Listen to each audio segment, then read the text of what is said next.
চাবি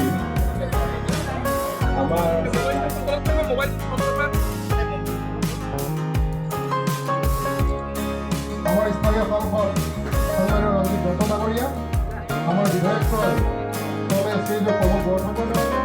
প্ৰাক্তন প্ৰধানমন্ত্ৰী ভাৰতৰত্ন অটল বিহাৰী বাজপেয়ীদেৱৰ আজি 101 সংখ্যক জন্মদিনৰ লগত সংগতি ৰাখি বিশ্বনাথ জিলা ভাৰতীয় জনতা পাৰ্টীয়ে তেখেতৰ এটা আবক্ষ মূৰ্তি ইয়াত প্ৰতিষ্ঠা কৰিছে আৰু সেই আবক্ষ মূৰ্তি আনুষ্ঠানিকভাৱে আজি আমি শুভ উন্মোচন কৰাৰ সৌভাগ্য হ'ল। পোনপ্ৰথমে আমি অসম সুহৃদ অটল বিহাৰী বাজপেয়ীদেৱৰ প্ৰতি গভীৰ শ্ৰদ্ধা নিবেদন কৰিছোঁ আৰু তেখেতৰ পুণ্যাত্মাৰ শান্তিৰ বাবে আমি ঈশ্বৰৰ ওচৰত প্ৰাৰ্থনা কৰিছোঁ।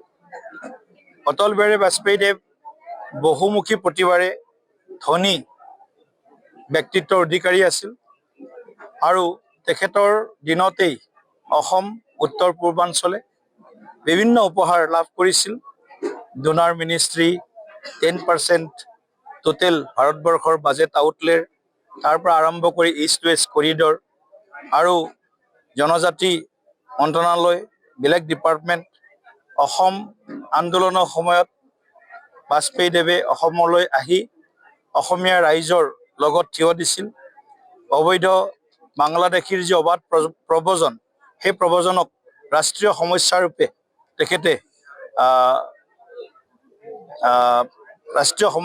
তেখেতে ইয়াক ঘোষণা কৰি ৰাষ্ট্ৰীয় সমস্যাৰ সমাধানৰ কাৰণে save Assam today to save India tomorrow শীৰ্ষক বাণীৰে তেখেতে সমগ্ৰ ভাৰতবৰ্ষত এক জনজাগৰণ সৃষ্টি কৰাত অগ্ৰণী ভূমিকা লৈছিল।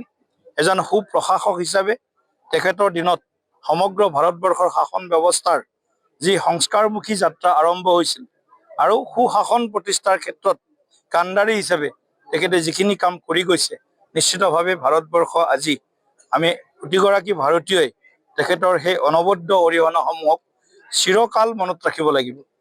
বাজপেয়ীদেৱ চিৰনমস্য ব্যক্তি, শত্ৰুৰো মিত্ৰ ব্যক্তি। গতিকে বাজপেয়ীদেৱক অজাত শত্ৰু হিচাপে আজি আদৰ্শগত বিৰোধীসকলেই হওক বা ৰাজনৈতিক বিৰোধীসকলেই হওক, সকলোৱে তেখেতক সমীহ কৰি চলিছিল আৰু তেখেতৰ ব্যক্তিত্বই এনেকুৱা আছিল, সাগৰ সম ব্যক্তিত্ব। গতিকে এই ব্যক্তিত্বৰ কেতিয়াও মৃত্যু নহয়, এই ব্যক্তিত্ব অজৰ আৰু অমৰ।